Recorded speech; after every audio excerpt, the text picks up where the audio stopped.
Hunger. American hunger.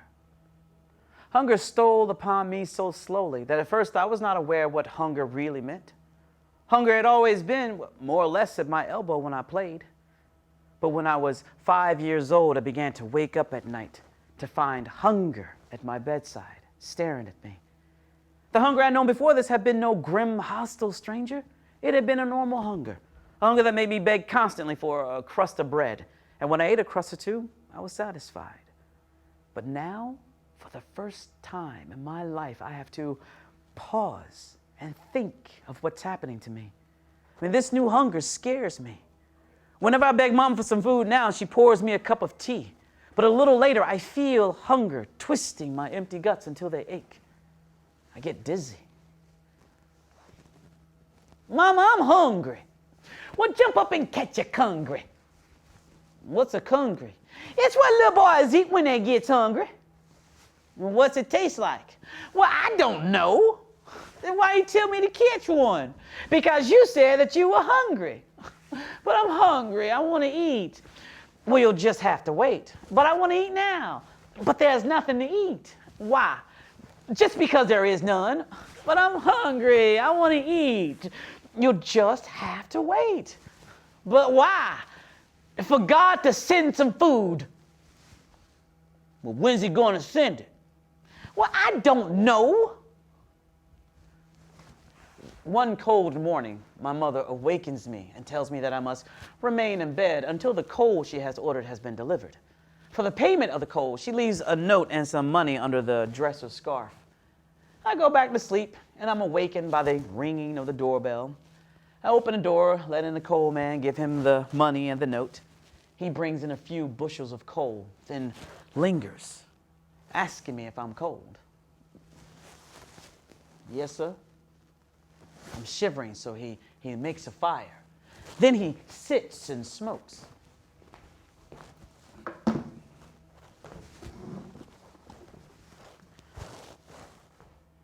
How much change do I owe you? I don't know. Shame on you. Don't you know how to count? No, sir. Well, listen and repeat after me. He counts to 10, and I listen carefully. Then he asks me to count alone, and I do. Then he makes me memorize the words 20, 30, 40, and tells me to add 1, 2, 3, and so on. In about an hour's time, I've learned to count to 100. Once he's gone, I dance up and down in my nightclothes, counting again and again to 100, afraid that if I don't keep repeating the numbers, that I'll forget them.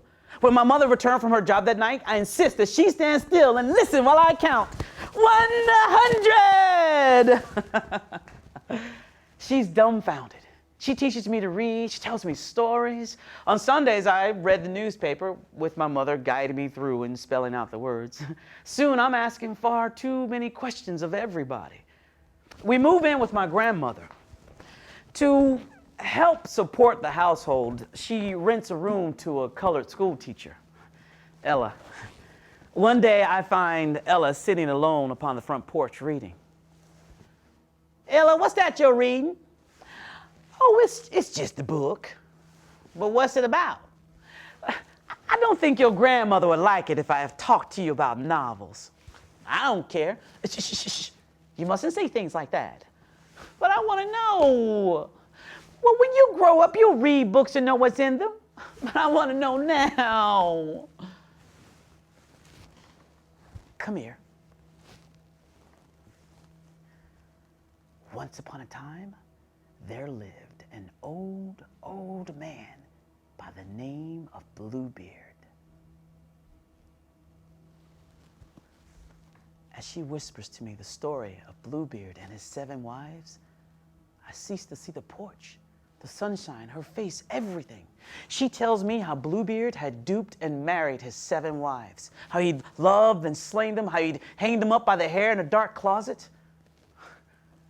As she speaks, reality changes, and the look of things alters, and the world becomes peopled with magical presences. Enchanted and enthralled, I stop her constantly to ask for details. My imagination blazes. But just as she was about to finish, just when my interest was keenest, when I'm lost to the world around me, Granny steps briskly onto the porch. Hey, you stop that, you evil gal. I want none of that devil stuff in my house. Oh, I'm sorry, Mrs. Wilson, but he asked me. He's just a foolish child and you know it. But Granny, she didn't finish. You shut your mouth. You don't know what you're talking about. But I want to hear what happened. That's the devil's work. But I like the story. You gon' burn in hell. No more story.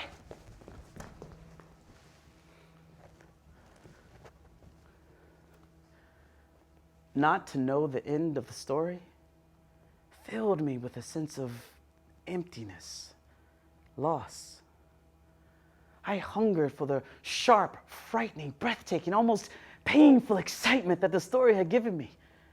And I vowed that as soon as I was old enough, I would buy all the novels there were and read them to feed that thirst for violence that was in me, for intrigue, for plotting, for secrecy, for bloody murders. So profoundly responsive a chord had the tale struck in me that the threats of my mother and grandmother had no effect whatsoever.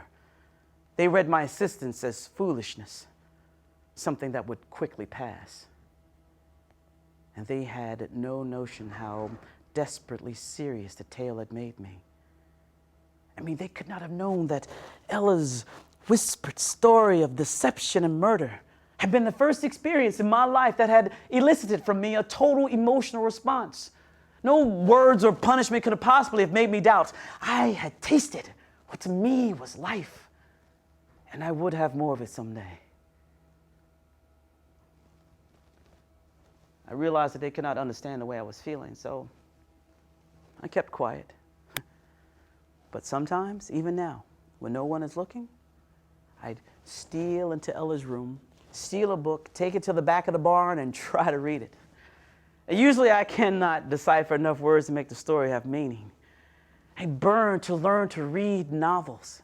And I tortured my mother into telling me the meaning of every strange word I saw, not because the word itself had any value, but because it was the gateway to an enchanting and forbidden land. I mean, anything seemed possible, likely, feasible, because I wanted everything to be possible. Since I had no power to make things happen outside of me, I made things happen within. And I kept asking my questions.